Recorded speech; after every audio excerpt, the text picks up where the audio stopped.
இந்த வீடியோவில் நாம இன்னைக்கு பார்க்க போகிற டாபிக் கிளாஸ் 8ல் இருக்கக்கூடிய அன்ஃபோல்டிங் பட் அப்படின்ற போயம் தான் பார்க்க போகிறோம். இது ஒரு ஜாப்பனீஸ் போயட் எழுதினது தான். அவங்களோட பேர் நாஷோ கொரியம்மா அப்படிங்கிறது. ஸோ இந்த போயம் எதை பற்றி இருக்க போகுது அப்படின்னா, ஒரு வாட்டர் லில்லியை ஒரு போயமோட கம்பேர் பண்ணுறாங்க. அதாவது ஒரு வாட்டர் லில்லி சப்போஸ் முட்டா இருக்கும்போது நமக்கு விரியறதுக்கு கொஞ்சம் ப்ராசஸ் எடுத்துக்கும், கொஞ்சம் டைம் எடுத்துக்கும். அதுக்குள்ளே நிறைய அந்த கலர் வேரியேஷன்ஸ் எல்லாமே உள்ளே நடந்துட்டு அதுக்கப்புறமா விரியும் இல்லையா?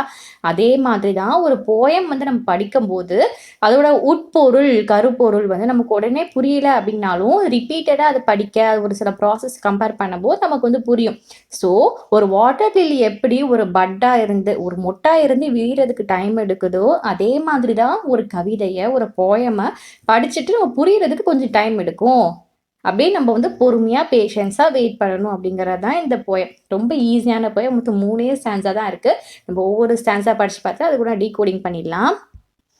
One is amazed by a water lily unfolding with each passing day, taking on a richer color and new dimensions. அதாவது ஒரு வாட்டர் லில்லி பார்க்குறதுக்கு ரொம்ப அமேஸ்டாக இருக்குன்னு வச்சுக்கோங்க. வாட்டர் லில்லி எது கூட கம்பேர் பண்ணுறாங்க? போயம் கூட கம்பேர் பண்ணுறாங்க, ஒரு கவிதை கூட கம்பேர் பண்ணுறாங்க.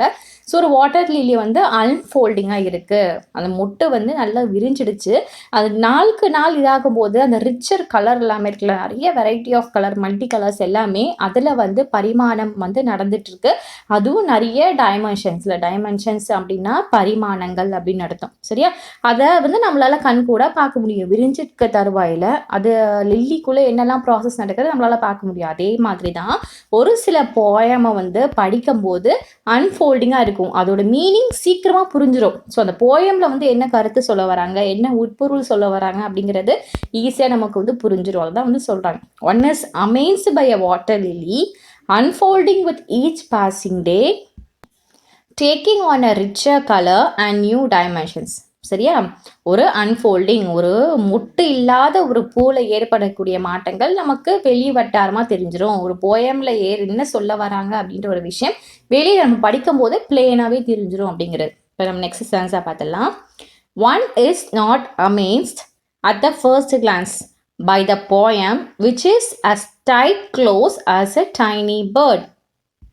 டைனி பட் மொட்டு. சரியா? ஸோ ஒரு சில போயம்ஸ் படிக்கும்போது நமக்கு உடனே அந்த லைன்ஸை வாசித்ததுமே புரியாது.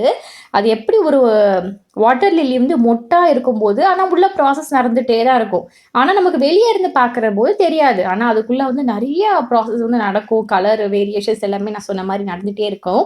அதே மாதிரி தான் ஒரு போயம் ஃபர்ஸ்ட் கிளான்ஸில் நம்ம படித்த உடனே எல்லாம் புரியாது. எப்படி ஒரு மொட்டு மாதிரி அதுவும் டைட்டாக இருக்கும். என்ன சொல்ல வராங்க அப்படின்றது புரிஞ்சுக்கிறதுக்கு கொஞ்சம் கஷ்டமாக இருக்கும். ஆனால் அதோட மீனிங் அப்படிங்கிறது இருந்துகிட்டே தான் இருக்கும். நமக்கு புரிகிறதுக்கு கொஞ்சம் டைம் எடுக்கும், அவ்வளோதான். ஸோ இதை மாதிரி போயங்களுமே உண்டு.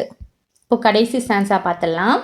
Yet one is surprised to see the poem gradually unfolding, revealing its rich inner self as one reads it again over again. இந்த ஸ்டான்ஸில் என்ன சொல்ல வராங்கன்னா, இன்னும் ஒரு சில போயம்ஸ், கவிதைகள், அதாவது எல்லாமே இருக்குது. அது எப்படின்னா கிராஜுவலி மீன்ஸ் படிப்படியாக தான் நமக்கு புரியும். ஒரு வாட்டர் லில்லி மொட்டுலேருந்து அப்படியே படிப்படியாக ஒவ்வொரு ஸ்டெப்பாக விரிஞ்சிட்டே வரும்போது நம்ம கண்கூட அது என்னெல்லாம் அழகாக மாறிட்டுருக்கு அப்படிங்கிறத பார்க்க முடியும் இல்லையா? அதே மாதிரி தான் ஒரு கவிதையை நம்ம படிக்கும்போது படிப்படியாக நமக்கு மறுபடியும் திரும்ப படிக்கும்போது நமக்கு ஒவ்வொரு விதமான மீனிங் கொடுத்துட்டே இருக்கும். உட்பொருள் நமக்கு அதிகமாக தெரிஞ்சுட்டே இருக்கும். ஸோ அந்த போயமில் என்ன ஒரு அழகான அந்த ரிச் இன்னர் செல்ஃப், உள்கருத்து என்ன சொல்ல வராங்க அப்படிங்கிறத நம்ம படிப்படியாக புரிஞ்சுக்க முடியும். டக்குன்னு பார்த்ததுமே இது பண்ண முடியாது. அதே சமயம் பொருள் இல்லாமல் இருக்காது. ஆனால் அது படிப்படியாக நமக்கு படிக்க நமக்கு மீனிங் எல்லாமே புரிஞ்சுட்டே வரும். எட் ஒன் இஸ் சர்ப்ரைஸ். ஏன் சர்ப்ரைஸ் சொல்லியிருக்காங்க? ஏன்னா இது கிராஜுவலியாக படிப்படியாக அன்ஃபோல்டிங் ஆகிட்டு வந்துட்டு இருக்கு, அதனால அப்படின்னு சொல்கிறாங்க. சரியா? One is surprise to see the poem gradually unfolding, revealing its rich inner self. அது ரிலீவ் பண்ணுது. ஓகே, அதோட மீனிங் நமக்கு எவ்வளோ ஒரு ரிச் அப்படிங்க மீன்ஸ் எவ்வளோ ஒரு அதிகமான ஒரு இன்னர் செல்ஃப் எல்லாமே அதில் இருக்குது, உட்கருத்து இருக்குது. அதுதான் revealing it's rich inner self as one read it's again over again. திரும்ப படிக்கும் போது நமக்கு அதோட மீனிங் அழகாக புரிஞ்சுட்டே வருது. ஸோ இவ்வளோ தான் இந்த போயம். எப்படி ரொம்ப ஈஸியில் வித்தின் 5 மினிட்ஸ் கூட ஆகல, அதுக்குள்ளே நம்ம படித்து முடிச்சாச்சு. ஸோ இதோட இந்த வீடியோ முடிஞ்சுது. உங்களுக்கு இந்த வீடியோ கதை போயம் எக்ஸ்பிளனேஷன் பிடிச்சிது அப்படின்னா உங்கள் ஃப்ரெண்ட்ஸோட வாட்ஸ்அப் குரூப்லாம் ஷேர் பண்ணி விடுங்க.